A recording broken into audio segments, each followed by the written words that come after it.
सब जानते ही हैं, अभी चल रहा है मिड ऑफ सितंबर और आने वाली है गांधी जयंती। और गांधी जयंती के साथ साथ 2 अक्टूबर को स्वच्छता अभियान भी शुरू हुआ था।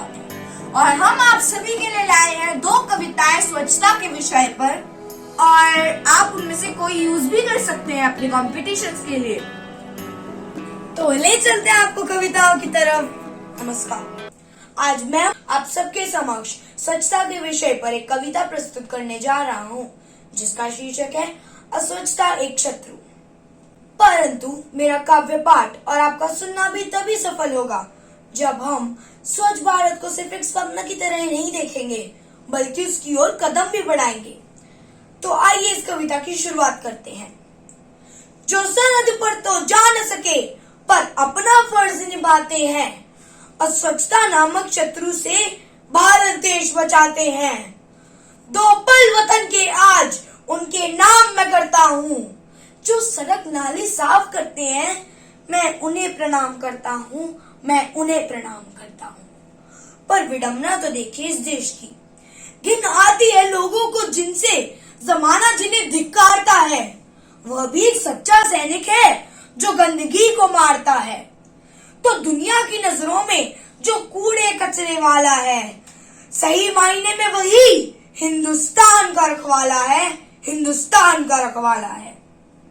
जब भी देश की बात आती है, हमारे हृदय के अंदर एक अलग सा ज्वार उठता है।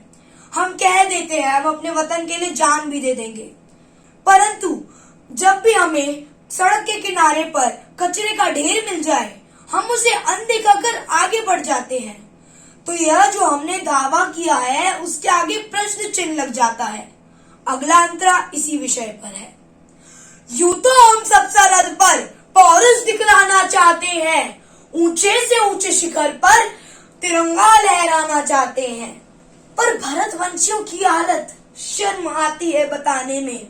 हम नाक सिकोड़ने लगते हैं अपना ही फेंका कचरा उठाने में, अपना ही फेंका कचरा उठाने में। अंत में बस यही कहना चाहूंगा, अस्वच्छता से मैत्री है तो राज तिलक क्या लगाएंगे। जो झाड़ू उठाने से डरते हैं वो तिरंगा क्या लहराएंगे। तो युद्ध का ऐलान अब गंदगी के खिलाफ हो।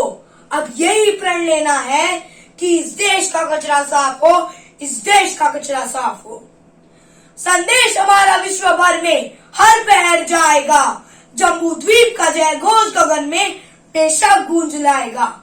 भले लहू न बहाए सरहद पर, एक छिलका सड़क से उठाइए।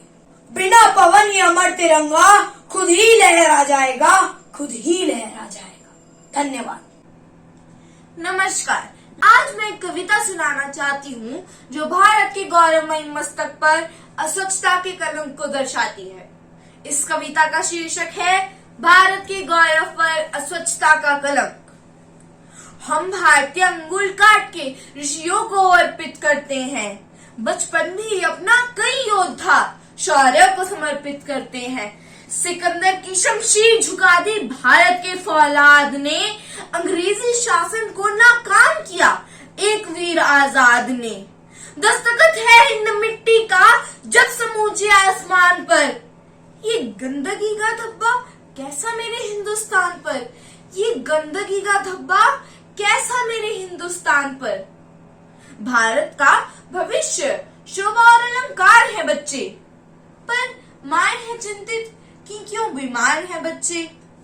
कारण इसका छोटा सा, स्वच्छता का भार ढोना भूल गए, गंदे हाथों से खाया हाथों को धोना भूल गए। हम भारतीय निश्चय ही भारत के गौरव का बखान करना चाहते हैं, परंतु अस्वच्छता के अभिशाप को भी भुलाया नहीं जा सकता। इसी विषय पर मेरी अगली पंक्तियां हैं। यूं तो हमें कविता में वीरों की तलवार दिखानी थी, सरहदों पर भी अपने सैनिकों की हुंकार दिखानी थी। पर ये कविता सुना रही हूँ, चिंता मेरी एक है, देश के दुश्मनों में अस्वच्छता भी एक है, अस्वच्छता भी एक है। हमारा देश वीरांगनाओं का देश रहा है।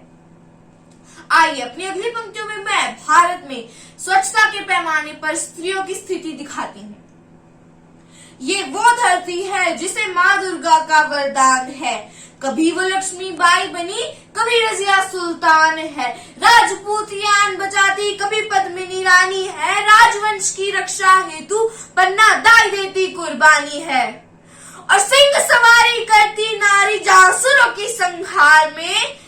बहुओं को शौचालय नसीब नहीं है ऐसे हिंदुस्तान में। बहुओं को शौचालय नसीब नहीं है ऐसे हिंदुस्तान में। अब अंत में समय है प्रण लेने का, प्रतिज्ञा करने का।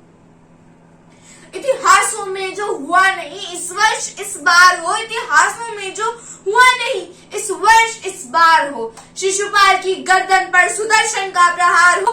अस्वच्छता बन बैठी रावण राम का अवतार हो। अस्वच्छता बन बैठी रावण राम का अवतार हो। भारत को स्वच्छ रखेंगे, इस प्रतिज्ञा का ऐलान करें। सही मायने में सारे जहां से अच्छा अपना हिंदुस्तान करें। सही मायने में सारे जहां से अच्छा अपना हिंदुस्तान करें। धन्यवाद।